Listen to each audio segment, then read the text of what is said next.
Well, it certainly looks like I'm going to be reporting on corruption and illegality and impeachable offenses virtually every day. Just in the last day, I've discussed here on this channel two impeachable offenses. The first was the mass illegal firing of inspectors general for the purpose of Donald Trump, covering up future crimes and corruption and abuses of power.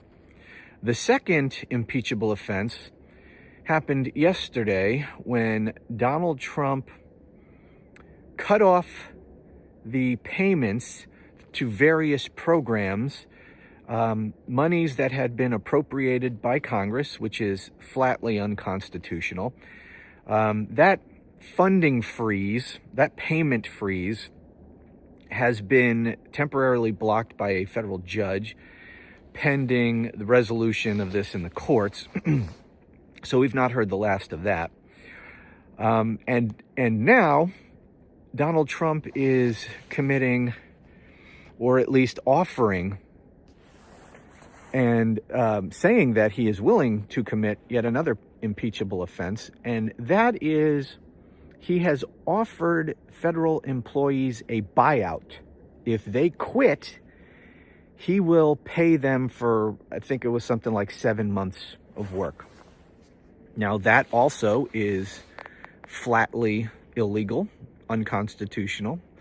There is no such legal authorization for him to offer buyouts of federal employees. There is no legal authorization for him to pay people to quit, to pay federal employees for not working. Yet that is the offer he has made. Here is a clip from Virginia Senator Tim Kaine talking about this on the floor of the Senate. Take a look. And they received an email that said, from the administration, if you tender your resignation by next Friday, we will guarantee you payment through the end of September, whether or not you show up for work. So tender your resignation, and then, boy, it's just going to be a gravy train. You're just going to get paid for 7 months without working. The president has no authority to make that offer. There's no budget line item to pay people who are not showing up for work. This is a guy who made this promise to contractors again and again and again when he was a private business guy. Oh, come work for me on my casino. Come work for me in a hotel. We're going to do a handshake. We're going to do a contract. The contractor does the work and then finds out they get stiffed. So my message to federal employees who receive this is, yeah, the president has tried to terrorize you for about a week and then gives you a little sweetheart offer. If you resign in the next week, we're just going to pay you for doing nothing for the next 7 months. Don't be fooled. He's tricked hundreds of people with that offer. If you accept that offer and resign, he'll stiff you just like he stiffed the contractors. He doesn't have any authority to do this. Do not be fooled by this guy. You were here before he was here, and you'll be here after he was here. Show up for work, be diligent, serve Americans every day, make their life better, answer their phone call, give them an answer, track down their constituent call. Don't be fooled by a fake offer that because he's terrorized you in the last week, it would be easy to just resign now and get a check for 7 months, because I can tell you that promise is worth nothing. So all of that is true. Donald Trump has a history of doing this, and he has a history of lying and stiffing people. And that was when he had the power to pay those people. This is Donald Trump, or that was Donald Trump, hiring people to do work for him and then stiffing them. And he had the power and the money, ostensibly, to pay them. Here, he is offering something he has no legal authority to even do. So he's almost certainly going to stiff these people. If he did that, by the way, that I argue would be an impeachable offense. to lie to federal workers to get them to quit and then to not pay them, that's fraud. There's any number of ways you can characterize that, but that certainly would amount to an impeachable offense. And then if he paid them, he actually did go through and pay them with U.S. taxpayer dollars that have not been appropriated by Congress for that purpose, that would be an impeachable offense. The President of the United States has no constitutional authority to spend a dime from the Treasury unless it has been authorized by Congress. That is just basic.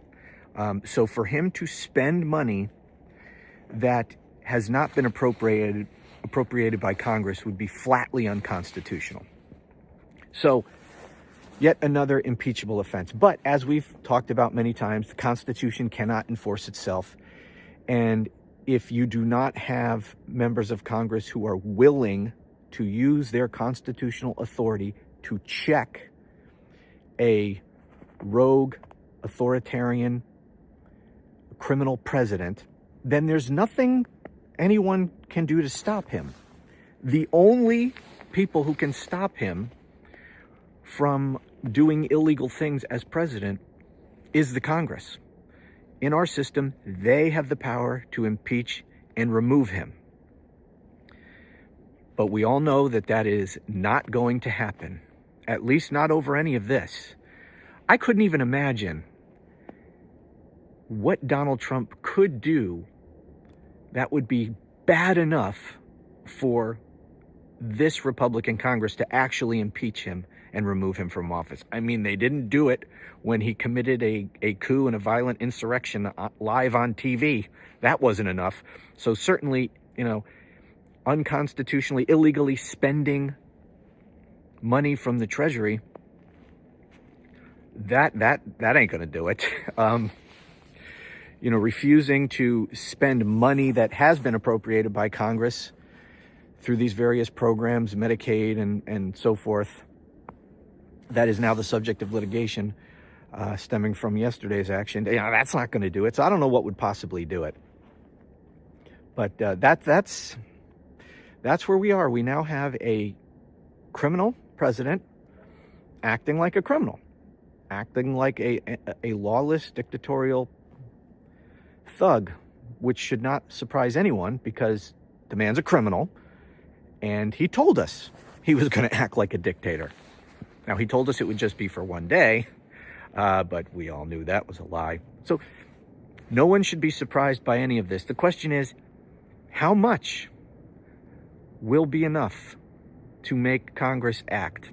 I don't know that there is anything, not with this Congress. There's another thing I want to mention with respect to what happened yesterday in Donald Trump putting a freeze on the money that had been appropriated by Congress for these various programs. And these like the Medicaid portal was down and payments couldn't be processed and all that stuff. It's funny because I had recorded a video, posted it yesterday, about DOGE, this Department of Government Efficiency. And I explained to you by reading the executive order that the whole thing is a complete fraud. It doesn't do anything that they say that Trump says that it does. It's a complete fiction. And in that video, which you should definitely watch, by the way, and I'll link at the end of this video. But in that video, I explained how neither DOGE, this fictitious department, which is actually now a real agency. He simply renamed an existing agency DOGE, but it doesn't have any authority to do anything Trump says it does. Anyways, neither DOGE nor the president himself has any authority to cut the federal budget. Not a single penny can the president cut from the federal budget. And then within an hour of me posting that video, the news breaks that Donald Trump put this freeze on the funds. And, I got lots of questions, understandably. I thought you said that Trump couldn't cut the budget, and here he is doing this. Well, there's an important distinction. In addition to me talking about politics all the time, I also One of the purposes of this channel is to educate people, especially on the Constitution and government and law and all that stuff. You know, I teach college courses on this stuff occasionally, and that's really a passion of mine, trying to teach people about the Constitution. There's an important distinction between cutting the budget and what Donald Trump did. Because what Donald Trump did is not cut the budget. What I said is true. The president has no authority and cannot, even as a dictator, cannot cut a single penny from the federal budget because the budget is created by Congress. What Donald Trump did yesterday is different than cutting the budget. He impounded funds. That's what he did. He refused to spend the money that is required by law to be spent. That money has already been appropriated by Congress. It is in the budget. Donald Trump didn't cut any money from the budget. He is refusing to spend the money that's in the budget. The money's there. He didn't cut anything. He's refusing to spend it. That is completely different, but no less illegal. So what he did is called impounding funds, and not only is that unconstitutional, but it also violates a federal statute on this. There is a statute that was enacted post-Watergate specifically prohibiting a president from refusing to disperse funds, from impounding funds, except with very limited circumstances, none of which are, exist in this situation. So what Donald Trump is doing, or trying to do, which now a judge has blocked, is unconstitutional, and it violates a federal statute. But that's completely different than cutting money from the budget. So if you were in one of my classes and you explained what Donald Trump did yesterday as cutting the budget, you'd get that completely wrong, because he didn't. He impounded funds, different, still illegal, and still an impeachable offense. But, if a tree falls in the forest, if Congress doesn't impeach, is it an impeachable offense? Well, that's where we're at. He's committing impeachable offenses left and right. We're only a freaking week, barely a week into this, and he's already racking up the impeachable offenses. But we have a Congress who has made clear that they are no longer an independent branch of government. They are no longer going to exercise their constitutional authority. They are no longer going to do what was so essential in creating this Constitution. It was so essential that Congress act as a check against an authoritarian president. Man, the founders and the framers of the Constitution talked about this ad nauseum, how important this was for Congress to have this power to impeach and remove presidents, because it is the only thing to keep a president in check. Now, courts can strike down presidential actions. They put a halt on that, funding freeze, or the disbursement freeze yesterday. It's really more accurately described.